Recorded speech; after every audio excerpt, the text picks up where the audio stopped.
సరిగ్గా 4 ఏళ్ల క్రితం ప్రపంచంలోనే ఎప్పుడు ఎక్కడా లేని విధంగా స్టెరీన్ గ్యాస్ భారీ స్థాయిలో విశాఖ ఎల్జీ పాలిమర్స్లో విడుదలైంది.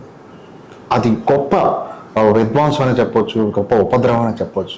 ఆ ఉపద్రవం నుంచి ఆ స్థానికుల ప్రజలు ఎంతోమంది ఇంజెక్ట్ అయ్యి ఎంతోమంది ప్రాణాలు కూడా కోల్పోయే పరిస్థితి కనిపించింది. అలాంటి సమయంలో ఆంధ్ర మెడికల్ కాలేజ్ ప్రిన్సిపల్గా ఉన్న పివి సుధాకర్ ఏ విధంగా తను ఎదుర్కొన్నారు, ఏ విధంగా వాటి నుంచి బాధితుల్ని రక్షించారనే విషయానికి సంబంధించి మన మధ్య ఆంధ్ర మెడికల్ కాలేజీ అప్పట్లో ఉన్న ప్రిన్సిపల్ సుధాకర్ ఇప్పుడు NRI institute of medical sciences Visakhapatnam డీన్గా విధులు నిర్వర్తిస్తున్నారు.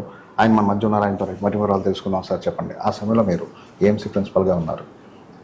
ఆ యొక్క ఉపద్రవం అంటే బేసిక్గా ఎవరు కూడా అది ఇంతవరకు ఫేస్ చేయలే. దాని తాలూకా ఏ విధంగా ట్రీట్ చేయాలనేది, ఏ విధంగా అసలు వాళ్ళని సేవ్ చేయాలన్న విషయం థాట్కి రాశారు. ఆ సమయంలో మీరు ఏ విధంగా వాళ్ళని సేవ్ చేశారు, వాళ్ళు ఇప్పుడు ఏ విధంగా ఉంటున్నారు, వాళ్ళ మెడికల్ ఎగ్జామినేషన్ ఏమైనా కొనసాగిస్తున్నారా, వాళ్ళకి సంబంధించి ఎలాంటి ఎఫెక్ట్స్ బాడీలో వాళ్ళకి ఉంటాయంటారు?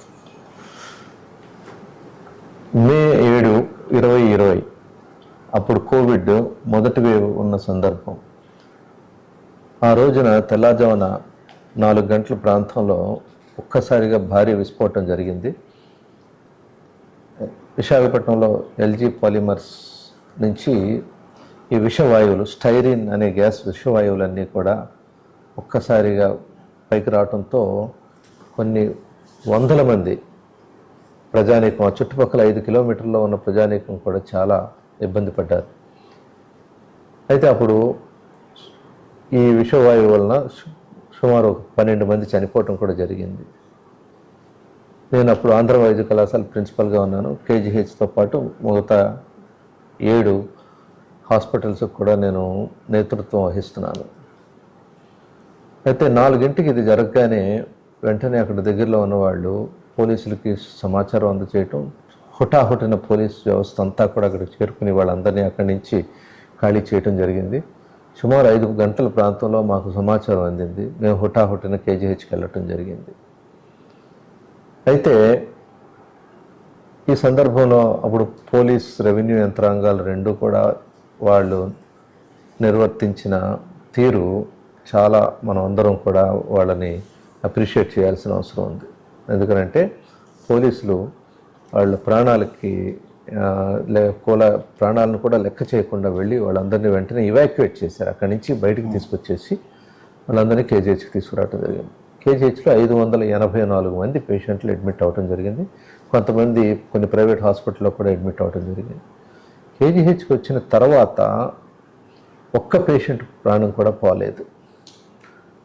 ఈ పోయిన ప్రాణాలన్నీ కూడాను హాస్పిటల్కి రీచ్ అవ్వక ముందే చనిపోయిన వాళ్ళే తప్ప హాస్పిటల్కి వచ్చిన తర్వాత ఒక్కళ్ళ ప్రాణాలు కూడా పోలేదు. దీనికి ప్రధానంగా మేము చేసింది ఏంటంటే, అప్పుడు గుర్తున్నది నాకు బాగా, ముందు ఏంటంటే ఇంతమంది ఒకేసారి వస్తే ప్యానిక్ అవ్వకుండా డాక్టర్లందరినీ రకరకాలుగా బృందాల కింద విడదీసి పేషెంట్లను వెంటనే ప్రతి వాళ్ళని అడ్మిట్ చేసి అందరికీ ఆక్సిజన్ ఇచ్చాము. ఈ ఆక్సిజన్ ఒక చిన్న తమాషా జరిగింది. ఆక్సిజన్ అంతకుముందు కోవిడ్ కోసం అని చెప్పేసి ఆక్సిజన్ నిల్వలు పెట్టుకున్నాం మనం. అలాగే నేవీ వాళ్ళు ఒక రకమైన పరికరాన్ని డెవలప్ చేశారు. ఏంటంటే ఒక ఆక్సిజన్ సిలిండర్ నుంచి 6 వ్యక్తులకు ఒకేసారి ఆక్సిజన్ మనం ఎలా ఇవ్వాలి అనేది వాళ్ళు ఒక ఇన్స్ట్రుమెంట్ని తయారు చేశారు. దాన్ని నేను డిస్ట్రిక్ట్ కలెక్టర్గా ఉన్న వినయ్ చంద్ గారు కూడా అప్పుడు వెళ్ళి ఆ నేవీ అధికారుల దగ్గర అదంతా చూసి దాన్ని ఎలా పనిచేస్తుందో చూసాం మేము. వాళ్ళు మాకు ఒక 2 పరికరాలు అంతకుముందే ఇవ్వటం జరిగింది. ఇది ఎలా పనిచేస్తుందో చూడండి అని. బాగా పనిచేస్తుంది అనిపించింది. ఎప్పుడైతే ఇంతమంది పేషెంట్లు ఒకేసారి వచ్చారో, ఆక్సిజన్ అవసరమైందో, నేను వెంటనే వాళ్ళకి ఫోన్ చేయటం జరిగింది. ఎవరైతే నేవీ అధికారులు మమ్మల్ని అక్కడికి ఆహ్వానించారో వాళ్ళకి. వాళ్ళు వెంటనే ఒక 10 అలాంటి ఇన్స్ట్రుమెంట్స్ తీసుకొచ్చేసి 10 సిలిండర్లు కూడా తీసుకొచ్చేసి వెంటనే రాజేంద్ర ప్రసాద్ వార్డులోను, భావనగర్ వార్డులోను అది అందరికీ ఒకేసారి ఆక్సిజన్ వెళ్ళేటట్టు ఏర్పాటు చేయగలిగాం. దానివల్ల చాలామంది ప్రాణాలు నిలబడ్డాయి. తర్వాత 2-3 రోజుల్లో ప్రతి వాళ్ళని డిశ్చార్జ్ చేయడం అదంతా జరిగింది. అదే రోజు గౌరవ ముఖ్యమంత్రి గారు కూడా వచ్చి వాళ్ళందరినీ పరామర్శించడం అది జరిగింది. చిన్న పిల్లలు కూడా అందులో ఈ గ్యాస్ బారిన పడిన వాళ్ళందరూ కూడా బతికి బయటపడ్డారు. సో అదొక గొప్ప అనుభవం. ఎందుకనంటే ఎంతమంది ప్రజలు ఒకేసారి రావటం, వాళ్ళందరికీ ఆక్సిజన్ అవసరం అవటం, ఆక్సిజన్ ఇవ్వటం అనేది ఒక అనుభవం కింద చెప్పుకోవాలి. అయితే మీరు చెప్పినట్లు ప్రపంచంలోనే ఇంత స్థాయిలో స్టైరిన్ గ్యాస్ లీక్ ఇంతకుముందు ఎక్కడా జరగలేదు. అందుకే మనం ఏం చేసామంటే ఆంధ్ర వైద్య కళాశాల నుంచి చనిపోయిన 12 మందిలో 11 మంది విశాఖపట్నం చనిపోయారు, ఒకళ్ళు విజయనగరం దారిలో చనిపోయారు. ఈ 11 మందికి కూడా మనం పోస్ట్ మార్టం నిర్వహించినప్పుడు వాళ్ళు ఈ స్టైరిన్ గ్యాస్ వలన వాళ్ళ శరీరంలో ఏ ఏ భాగాలు ఎలా దెబ్బతిన్నాయి అనేది స్టడీ చేయగలిగాం. స్టడీ చేసి దాన్ని doctor NTR university of health sciences magazine ఒకటి ఉంటుంది, జర్నల్ అంటాము, దాంట్లో మనం దాన్ని ప్రచురించడం కూడా జరిగింది. ఎందుకంటే ప్రపంచవ్యాప్తంగా ఇలాంటి అనుకోని సంఘటనలు ఎవరికైనా జరిగితే రేపొద్దున్న వాళ్ళు ఎలాంటి చర్యలు తీసుకోవాలి అనే దానికి ఇది ఒక వాళ్ళకి తెలుస్తుంది, ప్రతి వాళ్ళకి తెలుస్తుంది అనే ఉద్దేశంతో మనం అలా చేయటం జరిగింది. అయితే అప్పుడు గవర్నమెంట్కి మనం ఏం చేసామంటే ఈ విషవాయువులు వీళ్ళందరూ పీల్చారు కాబట్టి రాను వీళ్ళలో ఏవైనా ఆరోగ్యానికి సంబంధించిన విపరీత పరిణామాలు ఏమైనా వస్తాయేమో అనే ఉద్దేశంతో గవర్నమెంట్కి చెప్పడం జరిగింది. వాళ్ళు నా ఆధ్వర్యంలోనే ఒక కమిటీ వేశారు. ఒక నిష్ణాతులైన డాక్టర్లను ఒక 12 మందిని ఒక కమిటీ కింద ఫామ్ చేసి కొన్ని సూచనలు సలహాలు గవర్నమెంట్కి ఇమ్మన్నారు. ఆ సూచనలు సలహాలు ఇచ్చాము. అందులో ప్రధానంగా ముందుగా ఏం ఇచ్చామంటే ఇప్పుడు ప్రస్తుత ఆరోగ్య పరిస్థితి ఎలా ఉంది, బ్లడ్లో వీళ్ళకి ఎలా ఉంది, తర్వాత ఊపిరితిత్తులు ఎలా ఉన్నాయి, వీళ్ళ హార్ట్ ఎలా ఉంది, ఇవన్నీ టెస్ట్ చేయించడానికి వీళ్ళందరికీ బేస్ లైన్ ఇన్వెస్టిగేషన్స్ ఆ చుట్టుపక్కల ఉన్న అన్ని విలేజెస్ వాళ్ళకి చెయ్యాలి అని ఒక సలహా ఇచ్చాము. అయితే ఏమైందంటే ఆ సలహాని, ఆ ప్రతిపాదనని కోర్టుకి అది సబ్మిట్ చేశారు. ఎందుకంటే ఇది కోర్టులో పడింది వ్యవహారం, దానికి పే చేయాలి కాబట్టి ఆ సంస్థ వాళ్ళు. అయితే తర్వాత దీని మీద ఎటువంటి యాక్షన్ లేకపోయింది. ఎందుకంటే ఒకసారి కోర్టులో పడిందని అంటే మేము డిఎంఎన్హెచ్ఓకి వాళ్ళకి అందరికీ మనం ఇవ్వటం జరిగింది. ఈ టెస్టులు చేయాలి, ప్రతి వాళ్ళు ప్రతి నెల వచ్చి కేజీహెచ్లో టెస్టులు చేయించుకోవాలి అనే సలహా మనం అయితే ఇవ్వటం జరిగింది. అంటే అప్పట్లోనే ఈ యొక్క భయంకరమైన స్టైరిన్కి సంబంధించి ఎఫెక్ట్ అయిన ప్రతి ఒక్క బాడీలో ఇది నిలిచి ఉంటుందని చెప్పి అయితే అప్పుడు చెప్పడం జరిగింది. అసలు వాళ్ళ పరిస్థితి ఇప్పుడు ఏ విధంగా ఉందా అనే విషయాన్ని మనకి ఏ విధంగా తెలుస్తుంది సార్? వాళ్ళ పరిస్థితి ఇప్పుడు ఏ విధంగా ఉంది, వాళ్ళు ఎవరైనా బతికున్నారా లేకపోతే ఏమన్నా? అంటే ఎక్కువ మంది బతికే ఉన్నారు. మాకు వచ్చిన సమాచారం ఏంటంటే కొంతమందికి శ్వాసకోశ సంబంధిత వ్యాధులు అవి కూడా దీనివలన వస్తున్నాయి అనేది మనకు తెలిసింది. అయితే ఎంతమందికి వచ్చాయి, దానికి స్టైరిన్ గ్యాస్కి రిలేషన్ ఉందా లేదా, దానివల్లనే ఇలా వచ్చిందా, ఇవన్నీ చెప్పడానికి మన దగ్గర ఆధారాలు లేవు. కారణం ఏంటంటే మనం అప్పుడు వాళ్ళకి ఏ టెస్టులు చేయలేదు.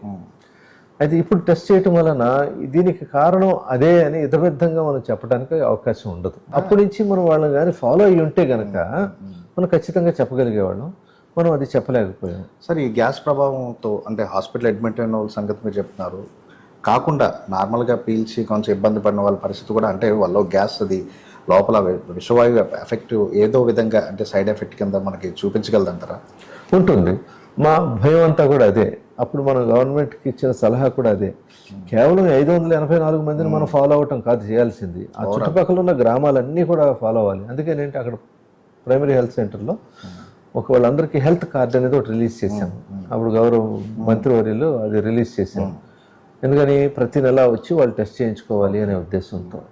కానీ అది ముందుకు సాగలేదు. కారణం ఏంటంటే వాళ్ళకి సరిపడ్డ టెస్ట్లు అన్నీ మనం చేయించలేకపోయాము.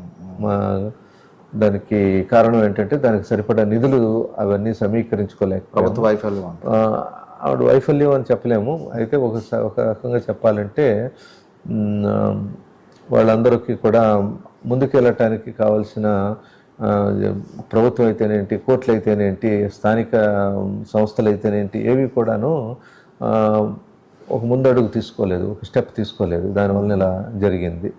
అయితే ఒకటి పోయిన సమయాన్ని మనం తీసుకురాలేము. కానీ ఇప్పటికైనా కూడా వాళ్ళందరికీ ప్రత్యేకమైన క్లినిక్ ఏదైనా ఏర్పాటు చేసి వీళ్ళకి ఊళ్ళో ఉన్న మిగతా వాళ్ళకి ఏమైనా తేడా ఉందా లేదా, వీళ్ళలో ఎక్కువ మంది ఎవరైనా దీంతో బాధపడుతున్నారా అని చూసి వాళ్ళకి ఒక రిలీఫ్ ఇవ్వాల్సిన అవసరం అయితే ఖచ్చితంగా నేను అనుకుంటాను.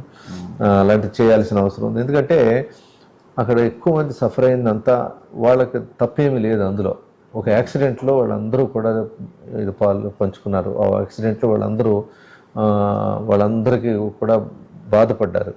అలాంటి వాళ్ళని ఆదుకునే ప్రక్రియ ఏదైతే ఉందో అది కేవలం ప్రభుత్వాలు మాత్రమే చేయగలవు, అలాగే కొంచెం స్వచ్ఛంద సంస్థలు కూడా చేయగలవు. అయితే అదృష్టం కొద్దీ ఏంటంటే అప్పటి నుంచి కూడా స్టైరిన్ గ్యాస్ ఇండస్ట్రీని ఇక్కడ మూసేశారు. అది వేరే చోటకి రీలొకేట్ చేస్తున్నారనే సమాచారం కూడా మనకి ఇటీవల అందింది.